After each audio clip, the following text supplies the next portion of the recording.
Assalomu alaykum, hurmatli ishtirokchi. Assalomu alaykum.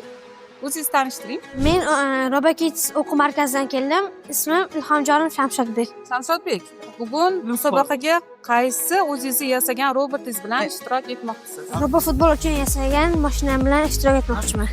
Shamshodbek, o'zingiz yasagan bugungi robotni bizga tushuntirib bera olasizmi? Bu robot SP32 dan tashkil topgan, batareyka qo'yadiganlar va knopka, 4 ta motor, keyin bitta driver dan tashkil topgan. Bu robotni yasash uchun sizga qancha vaqt kerak bo'ldi? 1 hafta ketdi. 1 hafta 1 hafta yasab bo'ldim. Yasab bo'ldi. Robot yasash bo'yicha bu sohaga qachondan beri siz qiziqish bildirib o'qib kelmoqdasiz? 1 yildan beri o'qib kelmoqdaman bu sohani.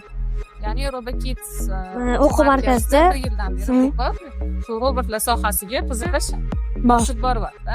Shamshodbek, kelajakda o'zingizni qaysi kasbda tasavvur qilasiz? Shu sohada ketish niyatingiz bormi? Shu sohada ketib, yaxshi O'zbekistonni tanitib, yaxshi shu robotexnika sohasida ketmoqchiman. Bugungi musobaqada sizga omad tilaymiz. Rahmat.